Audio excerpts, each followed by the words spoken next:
عسلامة عسلامة، شنحوالكم؟ شعاملين؟ إن شاء الله تكونوا لاباس وإن شاء الله تكونوا بصحة جيدة يا ربي. نهار جديد وفيديو جديد وإن شاء الله نهار كله طاقة إيجابية، وإن شاء الله يا ربي نهاركم أسعد الأيام. بديت معاكم من الصباح، خرجت اليوم شوفوا كالطقس الشميسة زرقاء، الطقس اليوم مش بارد ياسر، الحمد لله يا ربي. شجع على واحد باش يدور وباش يقضي. ديما نتعدى من هناكي باش نهبط وسط البلاد كيما قلت لكم، البلاصة هذي تعجبني على الآخر. ساعات صدقوني نقعد يبدا الطقس باهي نقعد قاعدة فيها شوية، قعدت نتفرج فيك البط قاعد يعوم حسيلو محلاه ما شاء الله. وشديت ثنيتي باش نمشي نقضي قضيتي. الحق راه وسط البلاد مش بعيدة عليا ياسر، ديجا أنا البلاد اللي نسكن فيها صغيرة وجيت معناتها في وسط البلاد بالضبط. دار متاعي اليوم عاملين سوق، عندنا مرتين في الجمعة يعملوا سوق يجيبوا فيه كل شيء. ايشتو الخضرة تبدا معناتها فرشكة، الخضرة والغلة فرشكة. ديجا الألمان مغرومين بالسوق على الآخر، معناتها وين يجي سوق يجيو يقضيو منه، يحبوا الحاجة الفريشكة. وبصراحة الغلة والخضرة تلقاهم أبن برشا من اللي في السوبر ماركت، صحيح أغلى شوية أما أبن، الحق بنين على الآخر. أما أنا الحق لا قضيت لا خضرة لا غلة لا حتى شي، خاطر عندي كل شي في الدار. جوز حبيت نهبط للزازار باش ناخذ شوية لحم. هذه الزاز أنا زازار واحد حاسيلو وين نسكن. قبل ما كانش هو عنده قداش من حل. قبل كان فما سوبريت متاع السوريين يجيبوا اللحم والدجاج والحوت مرة في الجمعة. والله نذكرها بنهار الجمعة، شفت نهار الجمعة تشد صف حسيلو للشارع باش ياخذ اللحم والدجاج والحوت. ياخذ بالكراذن حسيلو، لهذا ياخذ عروضه متاع جمعة كاملة، قضيته متاع جمعة كاملة. أما الحمد لله ملي حل الزازار هذايا الناس الكل ولات تقضي من عنده، بيان سور يجيب حلال، هو يظل سوري. والحاجة الباهية اللي الناس كل ما تقضي منه يوفالو، معناتها ديما فما جديد. ديما بالحق اللحم اللي يبيعو والدجاج ديما والكبدة يبيع كل شي، هو خاطر راس علوش شكل كبدة الكرشة تلقى عنده كل شي، وتلقاهم جدد معناتها خاطر الناس الكل تشري من عنده. الحمد لله دا حاجة متاعو بنينة. كاو هنايا هاني باش ناخذ شوية لحم، وأنا الحق الأكثرية كي باش ناخذ كونتيتي كبيرة ناخذها من هامبورغ. إحنا نهبطوا بذمة الحوت خاطر اللي بحذايا ما فماش. كي نولي باش نهبط للحوت فرد المرة نولي ناخذ اللي حاجتي بيه الكلو. وغاديكا زادا في هامبورغ زادا في سوق العرب فما شوا زادا كبير مش نورمال وتتدلل. حتى الحوت زادا تلقى اللي تحب عليه الكل. حق أنا كي نهبط ناخذ الحوت نولي نشري فرد المرة كل شي مع بعضه. واش قولكم في الأسواق متاع اللحم والدجاج؟ كل بريود تمشي وتغلى. أنا خذيت شوية عجل صغير، حاسيلو الكيلو متاعو على 17. عارفش نتوما الأسواق ما عندكم كيفاش. أنا خذيت الكيلو على 17، أما هو الحق بنين وطري ويجي هب، اسمه العجل الصغير، أما على 17 مش رخيص معناتها. هكا وتعديت لهنا للخضار هذا ديما نقضي من عنده، وما نقضيش من عنده الحق كل شيء كيما قلت لكم الأكثرية ناخذ من سوبر ماركت أكل الغلة والخضرة.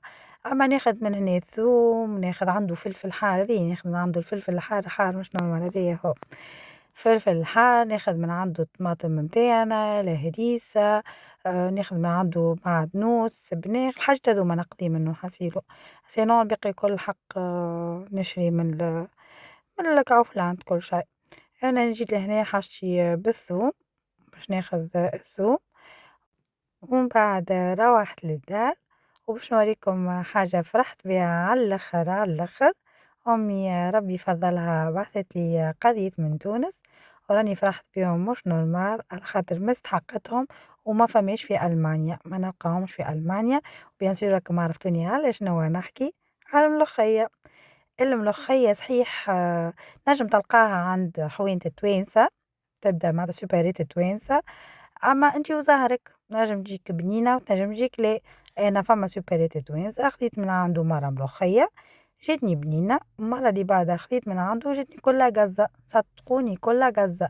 معناتها تصور واحد يطيبها ويحط فيها قداش اللحم ويبدا يستنى فيها وقتاش تجيب، ومن بعد يلقاها قزة منجموش ناكلوها معناتها. هذاك علاش بصراحة ما عادش خديت من وقتها، وإحنا نحبوها مش نورمال. ولادي يموتوا على حاجة اسمها ملوخية، راجلي أنا نموتوا على الملوخية ونطيبها ديما راكي تبدا عندي. نجيب عودي من تونس بزايد. صدقوني يمكن مرة في الجمعة نعملها، فما عباد تقعد بريود طويلة ما تعملش الملوخية. لا أنا صدقوني نوصل حتى مرة في الجمعة نعملها، يحبوها ولادي على الآخر. وبعثت لي زادة التابل هنا ما فماش، بالله قولوا لي تلقاو في ألمانيا تابل ولا شنو اسمه بالألمان، ولا خاطر أنا الحق قد ما لوش ما لقيتش معناتها. وبيان سور ماك تعرفوا احنا في كل ماكلة التابل لازم نحطوه، انا نفوح ياسر بالتابل. والحمد لله يا ربي والله بعثتهم لي، انا ريت تو نشوف فيهم ما نحكي لكمش على الريحة، حاسيلو جدد، الريحة فايحة فايحة ما شاء الله ما شاء الله ما شاء الله، نبتكم ولا نشهيكم. أنا هاذوما هما عودتي راني كي نهبط لتونس هاذوما أول حاجة نحطهم هما الملوخية والتابل، هذي أول حاجة نحطها في قضيتي. بعثت لي حاجات آخرين حسيت، بعثت لي حلو، بعثت لي شامية، بعثت لي من اللوبان والله حتى اللوبان شتيتو، عندنا لوبان وبنين مش نورمال، بعثت لي واحدة كاملة لوبان. حسيت أنا وشتني منا ومنا، أما أكثر حاجة أنا نستنى فيهم هما الملوخية والتابل.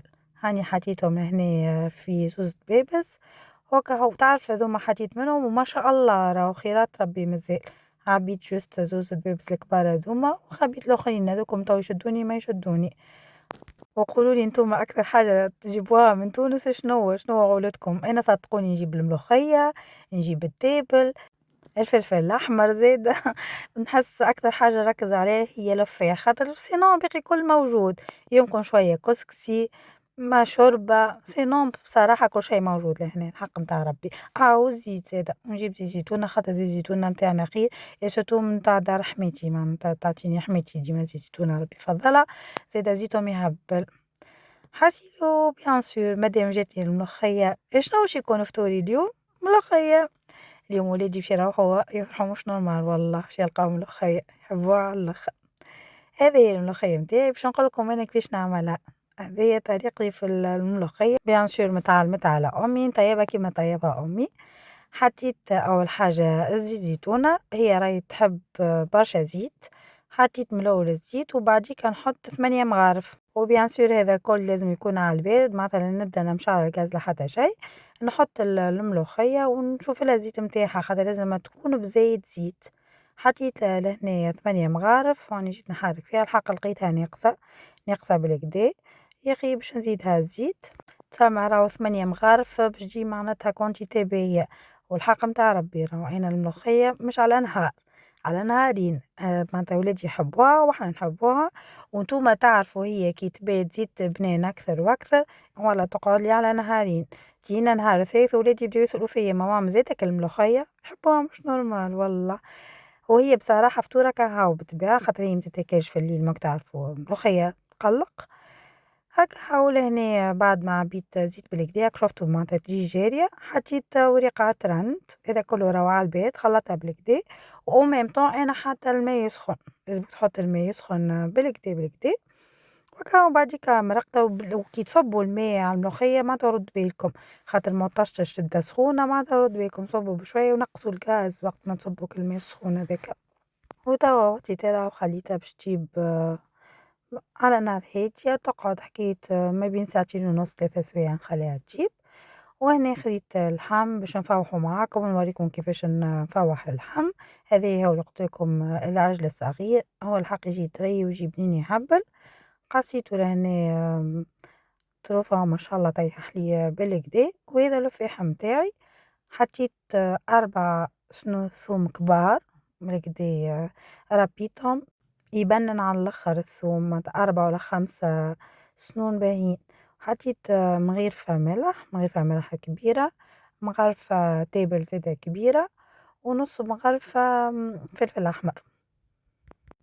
وزدت لهنا حطيت ورقة رند، غسلت ورقة رند حطيتهم كيما قلتلكم راهو الرند متاعهم مش فايح كيما متاعنا الحق. وآخر حاجة حطيت ربع مغرفة طماطم معجونة، هذه حاجة مش الناس الكل تعملها، أنا نعرفش نحط جوست شوية أمي تحط ربع مغرفة، أنا قلتلكم راني نتبع طريقة أمي وتجي بنينة بصراحة. فما شكون ما يحطش طماطم، أنا ميم با ربع مغرفة. هذا هو التفويحة متاعي، لازمك تخلي الملوخية تطيب وتفوح اللحم وتخليه معناتها باش يشرب اللفاحة متاعو ويجي بنين. كيما تشوفوا هنا هاني غطيتو، الملوخية قاعدة تجيب على روحها كيما قلت لكم ما بين ساعتين 3، وباش نخلي اللحم يشرب كلوفاح خليتها تجيب ساعتين. وتوا باش نحط اللحم، ننصحكم اللحم فوحوه قبل بمدة باش يشرب الكلوفاح متاعو ويجي بنين يهبل. باش نوطيلها الغاز ونخليها حكاية ساعتين اخرين تجيب على راحتها. ما نحكي لكمش الريحة فيحة تهبل. شوفوا انتوما من اللون تعرف الملوخية اللي باهية ولا لا، شو ما شاء الله كيفاش خضرة. ولهنا طابت وقرت زيتها ما شاء الله. ونوصل بكم لاخر الفيديو. البنة ما نحكي لكمش، نودكم ولا نشهيكم، جايت بنة على بنة. وتوا نخليكم في امان الله. ما تنسونيش في الكومنتير واللي لايك. والله ربي يعطيكم ما تتمنوا، واستنوني كالعادة في فيديوهات جديدة. ونقولكم توا بسلامة.